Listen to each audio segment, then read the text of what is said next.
مساء الهنا والسعادة، ازيكم يا حبايبي؟ عاملين ايه؟ يا رب تكونوا بخير. النهاردة ان شاء الله هنعمل مع بعض كيكاية للفطور.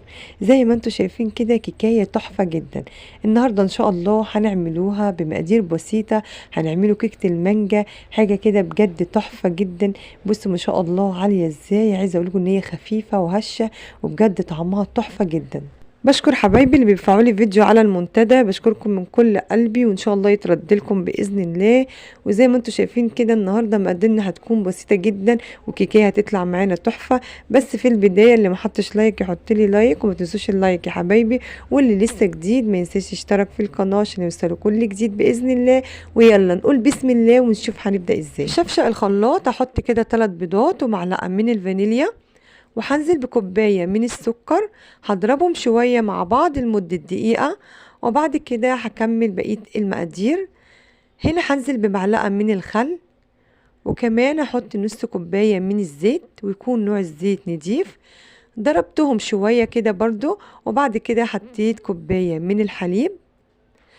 بعد ما ضربتهم حطيت بعد كده المانجا. كل ما احط حاجة هضربهم كويس، وبعد كده نزلت كده بنص منجاية برضو هيتضربوا ضربة كويسة.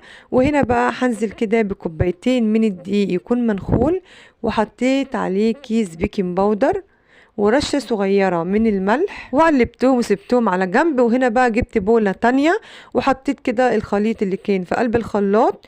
هنزل هنا بقى بحبة حبة من الدقيق، وهنضرب بقى ضربة حلوة كده علشان يدخل هوا للكيك، ويبقى الكيك بتاعنا طعمه حلو وطعمه هش زي ما انتوا هتشوفوا معايا. الطريقة دي حلوة جدا. الكيكاية دي هتنفعك كده لو كلتي حتة كده مع فنجان شاي، هتنفعك في الفطار، هتنفعك لو كلتي حاجة خفيفة. طبعا أثناء ما بعمل الكيكة أنا مولعة الفرن على درجة حرارة 200. وهنا أنا حطيت طبعا زبدة في قلب الصينية كده زي ما انتوا شايفين، وبعد كده نزلت بالخليط. ودلوقتي هدخلها الفرن ونشوفها لما تخرج. طبعا كده حبايبي بعد ما خرجت من الفرن شايفين ما شاء الله شكلها جميلة ازاي. هنا عندي شوكولاتة سيحتها، واحط كده شوية كده برضو من على الوش كده زي ما انتوا شايفين. وكان عندي برضو حبة كده من الكراميل حطيتهم كده مع الشوكولاتة. عايزة اقول لكم بيدي طعم جميل جدا جدا. زي ما انتوا شايفين شكلها رقيق وما شاء الله عالية وهشة وحاجة كده بجد تحفة جدا. طريقتها بسيطة جدا وسهلة. انا عارفة طبعا ان كل حبايبي شطار ما شاء الله، وكله الحمد لله بيعرف. بس في ساعات بتبقى تكاية صغيرة كده بنحطها بتفرق بجد والله في الطعم، وبتفرق في حاجات كتيرة. فطبعا كلنا الحمد لله بنتعلم من بعض. زي ما انتوا شايفين طريقتنا النهاردة سهلة جدا وبسيطة. وعايزة بقى اقطع كده برضو قطعة كده معاكم علشان نشوفوها مع بعض. عايزة اقول لكم طعم ولون وريحة بجد تحفة جدا.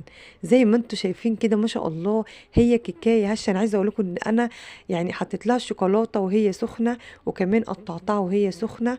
بس بصوا كده من جوه عاملة ازاي. بصوا ما شاء الله القطعة عاملة ازاي، بجد تحفة والله. جربوها هتعجبكم جدا جدا. طعم المانجا مع الكيك جميلة جدا جدا. وزي ما انتوا شايفين ده كان فيديو النهاردة، فيديو سهل وبسيط. يا رب فيديو النهاردة يعجبكم. ولو عجبكم الفيديو ما تنسونيش في اللايك والشير وتفعلوا الجرس عشان يوصلكم كل جديد بإذن الله. حبايبي اشوفكم في فيديو جديد ووصفة جديدة، والسلام عليكم ورحمة الله وبركاته.